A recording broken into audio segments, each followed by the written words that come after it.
একটা মেয়ে মানুষ চায় একটু সুখ আর শান্তি। মুখের কথাটাই বড়।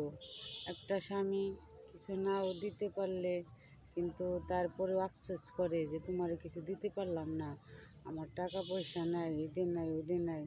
কিন্তু কিছু কিছু স্বামীর অনেক কিছু আছে, দেওয়ার সামর্থ্য আছে, তারপরেও কিন্তু স্ত্রীর দেয় না। জানেন, এরকম আছে। কিন্তু আমার স্বামীর দেওয়ার সামর্থ্য আছে, কিন্তু তারপরেও দেয় না। তারা আমি কেমনে ভালোবাসি বলেন। কিছু কিছু ক্ষেত্রে কি স্বামী বয়স্ক হোক, বুইড়া হোক, তারপরে স্বামী যদি সেরকম বউর সাথে ভালো ব্যবহার করে, হয়তো টাকা পয়সা দেয়, যে সময় যা চাই বউ তাই দেয়, তাইলে কিন্তু বউর মন এমনি নরম হয়ে যায়। না রে, আমার স্বামী একদিকে খারাপ, আমার স্বামী তো সব দিকেই ভালো, সব দিকেই ভালো আমার স্বামী। শুধু শুধু মন খারাপ করবো কিসের জন্য? আর এদিকেও সুখ শান্তি, টাকা পয়সা দিয়ে সুখ শান্তি নাই, স্বামী দিয়েও সুখ শান্তি নাই, তাহলে কোন দিকে যাবো রে ভাই? কোন দিকে সুখ শান্তি আছে আমার?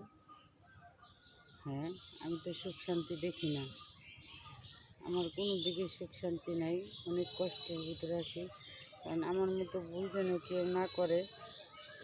হয়তো একটা মানুষের পছন্দ হয়েছে, তার সাথেই যাওয়া ভালো, বিয়ে শাদী করা ভালো। কারণ কি, এই যে নিজে যখন ইচ্ছাকৃতভাবে একজনের ভালোবেসে বিয়ে করা যায়, কারণ পরে সমস্যা হইলেও নিজের কাছে নিজেরই করে না, আমি তো ইচ্ছা মতন বিয়ে শাদী করছি, সুখ শান্তি কয়দিন পাইছি আর পাইনি।